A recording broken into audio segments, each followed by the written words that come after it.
Ignacio, me gustaría preguntarte sobre un rumor que escuché sobre Eric Clapton usando parlantes Jensen. Me gustaría saber cómo fue el approach y bueno, si tenés alguna otra anécdota divertida para contarnos.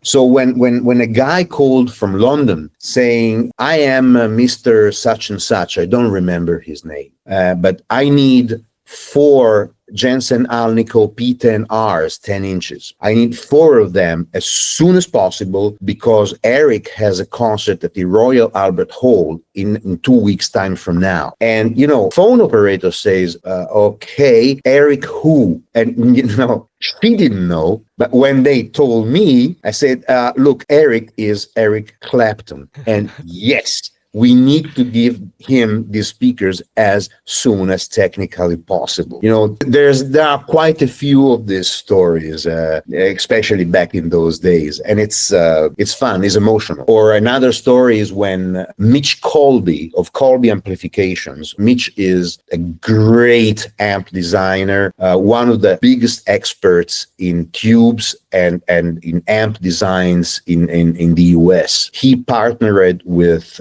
some people in New York, including Jimmy Page from Led Zeppelin, to recreate the original Supro Coronado modded amp that Jimmy Page used for Led Zeppelin 1 and Led Zeppelin 2. The speaker in that amp was a weird hybrid with an American voice coil and magnet and a British paper cone. So it was something that technically is not possible to build nowadays. But Mitch played, I don't know how many different loudspeakers in the market. And then one day he called me and he said, look, you know what?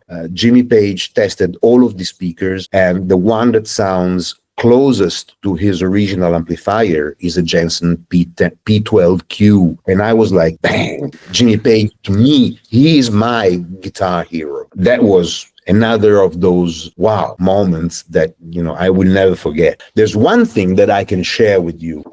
Obviously, you are familiar with the music of Dimebag Darrell. Yes, Pantera. Exactly. We have been contacted by KHDK that makes pedals, and they are connected to the Dimebag Darrell Foundation. And they made an amp head that recreates the sound of the original vintage Randalls. Yes. They also wanted to find a manufacturing company able to replicate the speaker that was in those cabinets. And they came to us in October 2024. They asked us, do you want to develop the reissue of the original Randall Jag 80 speaker? And so I said, yes, of course. And from November to mid-February, we sent them 3 different samples, and the band played the samples and selected the one that now they are selling. Wow. So that's another cool story. So we participated to the rebirth of Dimebag Darrell Tone that is now currently available. That speaker is made by us,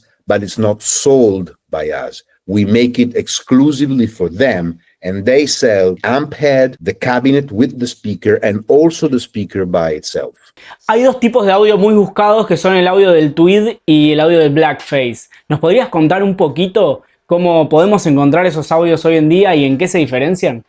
The Tweed era means Alnico. Okay. The Blackface era means ceramic. Why? In the very, very early days of the amplification, the magnet wasn't a permanent magnet. Those speakers were called field coil loudspeakers. So the magnetic field was driven by basically AC current. So there was a transformer that was keeping, let's say, intaking the current from the plug in the wall and was transforming this current in a magnetic field, and that was driving the speaker. In the early 40s, the industry found a way to give a permanent magnetization to the magnet.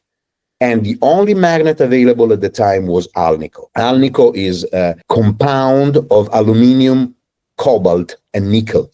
Alnico. So that was the magnet material that was the only magnet material available in the industry. Tweed era amplifiers are voiced for the vintage Alnico Jensens. And the vintage Alnico Jensens are voiced for the Tweed amplifier. So it's the two things go together. What does this mean? The typical Tweed amp is an amp with quite a bit of gain. It's not really a clean amp unless you're playing like really 1, 2, or 3 on the volume knob. But it starts overdriving really, really early and has a lot of mid-range, not too much bass. Most of the bass actually comes from the cabinet resonance, because the Tweed amps have very lightweight, very thin cabinet build. And the front baffle is what is called a floating baffle, means that it's only held in place by 4 screws, 2 on the top, 2 on the bottom. So the entire baffle resonates and vibrates together with the speaker.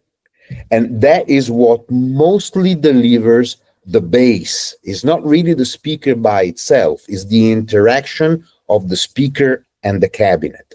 In the late 50s, early 60s, the price of the Alnico increased dramatically honestly, I don't know the reason why. But however, it's like the quotation of oil or gold, or, prices went just to a level that was impossible for the industry. So they experimented with new and different materials, and they came up with the ceramic magnets, or ferrite magnets as we know them today. And that has been the magnet from the early 60s up until now, our days. Ceramic has one big advantage, which has, let's say, 1/3 of the cost of Alnico. So it's way, way, way, way cheaper. On the other hand, you need a lot more material to get to the same strength. So a ceramic magnet is way heavier than an Alnico magnet.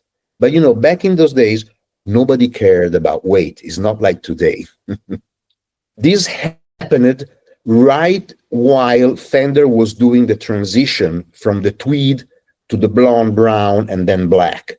So in the Tweed and brown, you find a mixture of Alnico speakers and ceramic speakers. The Blackface era is entirely ceramic speakers. And again, they were voiced differently because the amp is voiced differently, so in order to fit one with the other.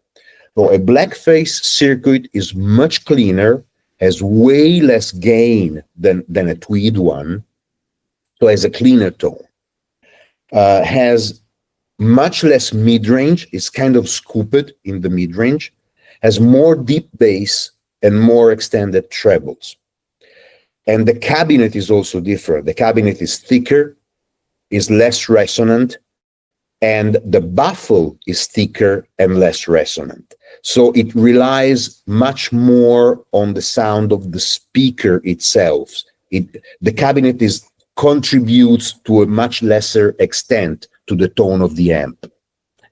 So they are voiced one for the other. So in very broad terms, if you want to go for the Tweed sound, you go for Alnico speakers. If you want to go for the Blackface sound, you go for ceramic speakers. If you are like Mike Campbell, the guitar player for Tom Petty and the Heartbreakers, Mike very often plays with the Tweed Deluxe for the gain and the mid-range, paired with the Blackface Deluxe for the bass and trebles. And he balances the two of them in order to get like the perfect Fender tone. Hasta acá llegamos con el segundo capítulo de la entrevista con Ignazio Vagnone de Jensen Speakers. Dentro de poco subimos el capítulo 3, donde vamos a estar hablando de las nuevas búsquedas de Jensen hoy en día.